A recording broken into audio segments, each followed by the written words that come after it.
कभी सोचा है कि अक्सर हम जिस बड़ी चीज की तलाश में दुनिया छानने निकल पड़ते हैं वो शायद हमारे पैरों के नीचे ही दबी हो। हाँ बिल्कुल, ये ख्याल अक्सर आता है। आज हम रसल कॉर्नवेल के एक बहुत ही चर्चित व्याख्यान एकर्स ऑफ डायमंड्स उससे जुड़ी एक कहानी का गहराई से विश्लेषण करेंगे।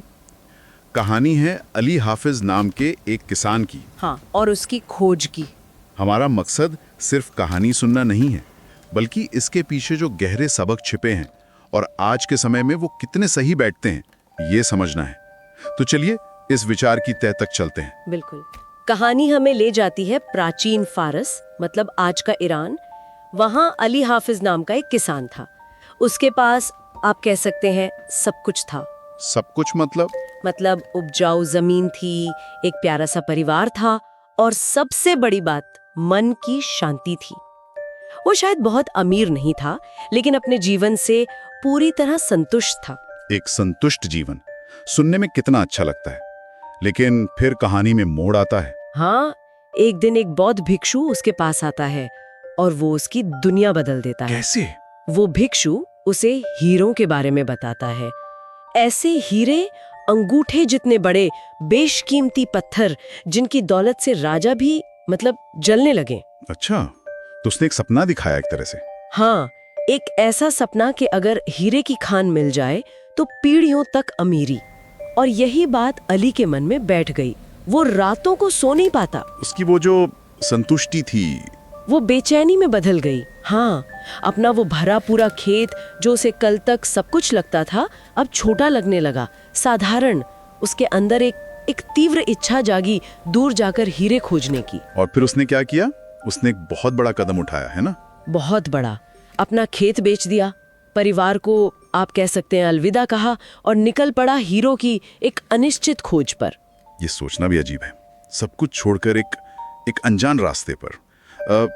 क्या ये सिर्फ लालच था या शायद उसे लगा कि बाहर ज्यादा अच्छे मौके होंगे? कह सकते हैं। उसकी खोज बहुत लंबी चली और मुश्किल भी। फारस से फिलिस्तीन गया, फिर यूरोप तक का सफर किया, अफवाहों के पीछे भागता रहा, धूल भरी घाटियों में खुदाई की और धीरे धीरे अपना सारा पैसा और जोश वो भी खो दिया। ये कुछ वैसा ही है जैसे हमें लगता है ना कि दूसरी तरफ घास ज्यादा हरी है। हाँ बिल्कुल, ग्रास इज ग्रीनर सिंड्रोम। वही, हमेशा लगता है कहीं और बेहतर है। और इस खोज का अंत कैसा रहा? अंत बहुत दुखद था। सालों बीत गए, अली हाफिज बूढ़ा हो गया, थक गया, बिल्कुल निराश। आखिर में स्पेन में बार्सिलोना के पास समंदर किनारे पहुंचा और वहाँ सब कुछ खो चुका था। उसने लहरों में कूदकर अपनी जान दे दी। ओह, ये तो बहुत दुखद है। एक तलाश जो शायद उसके अपने आंगन से शुरू हो सकती थी, उसका अंत इतनी दूर, इतनी निराशा में हुआ। बिल्कुल, लेकिन कहानी का असली मोड़, वो दिलचस्प हिस्सा तो अब आता है। अच्छा। हाँ, वापस उसी खेत पर चलते हैं जिसे अली बेच गया था। खेत का जो नया मालिक था वो एक दिन अपने ऊंट को खेत से गुजरती धारा में पानी पिला रहा था।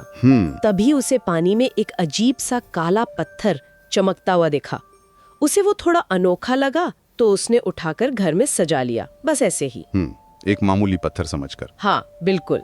फिर कुछ समय बाद वही बौद्ध भिक्षु जो पहले अली के पास आया था, वो फिर से उस गांव आया और इस नए मालिक के घर गया। और उसने वो पत्थर देखा। हाँ, और उस काले पत्थर को देखते ही वो चौंक गया। उसने बताया कि ये कोई मामूली पत्थर नहीं है, ये तो एक अनगढ़ हीरा है, एक कच्चा हीरा। क्या? वही पत्थर? हाँ, और फिर जब उस धारा में, उस खेत में और खुदाई की गई तो पता चला कि वो पूरी जमीन ऐसे ही बेशकीमती हीरो से भरी पड़ी थी। आप मजाक कर रहे हैं? नहीं, बिल्कुल नहीं। अली हाफिज का वो पुराना खेत असल में गोलकुंडा की प्रसिद्ध खदान बन गया। सोचिए, गोलकुंडा, जहाँ से कोहिनूर जैसे दुनिया के कुछ सबसे शानदार हीरे निकले। ये तो अविश्वसनीय है। क्या विडंबना है, जिस दौलत के लिए अली ने पूरी दुनिया छान मारी, वो असल में उसी की जमीन में दबी थी। रसल कॉर्नवेल इसी कहानी को अपने भाषणों में इस्तेमाल करते थे, है ना? हाँ बिल्कुल। कॉर्नवेल जो उस समय अमेरिका में बहुत लोकप्रिय वक्ता थे, वो हजारों बार ये कहानी सुनाते थे। उनका संदेश साफ था, खासकर उस दौर के लिए। किस दौर के लिए? वो औद्योगिक युग था, अमेरिकन ड्रीम का समय था। कॉर्नवेल कहना चाहते थे कि महान अवसर, असली दौलत अक्सर आपके बहुत करीब होती है, आपके अपने आसपास। आपके अपने समुदाय में, आपके हुनर में। हाँ, आपकी जो मौजूदा परिस्थितियां हैं उन्हीं में छिपी हो सकती है। ये सिर्फ पैसे या भौतिक संपत्ति की बात नहीं है, ये अपनी अंदर की ताकत को, अपने आसपास के संसाधनों को पहचानने के बारे में है। लेकिन यहाँ एक सवाल मन में आता है, क्या इसका मतलब ये है कि हमें कभी बाहर देखना ही नहीं चाहिए? मतलब क्या कोई नई चीज की तलाश करना, महत्वाकांक्षी होना, ये हमेशा गलत है? नहीं नहीं, ये बहुत जरूरी सवाल है। कहानी का मतलब शायद ये नहीं कि बाहर के अवसर बेकार हैं। बात ये है कि हम अक्सर बाहर की चमक दमक में इतने खो जाते हैं कि अपने पास जो है उसे भूल जाते हैं। बिल्कुल, उसे नजरअंदाज कर देते हैं। एक संतुलन साधना जरूरी है।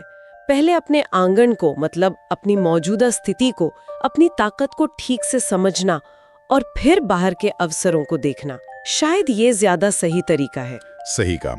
तो मुख्य सबक यही हुआ कि दूर के ढोल सुहावने लग सकते हैं, पर असली खजाना शायद वही है जहां हम खड़े हैं, हमारे हुनर में, हमारे रिश्तों में, हमारे आसपास की दुनिया में, जिसे हम कई बार अनदेखा कर देते हैं। अली हाफिज की कहानी एक तरह की चेतावनी है, एक अनुस्मारक, हमें अपनी वर्तमान स्थिति का ठीक से मूल्यांकन करने के लिए प्रेरित करती है। बिल्कुल।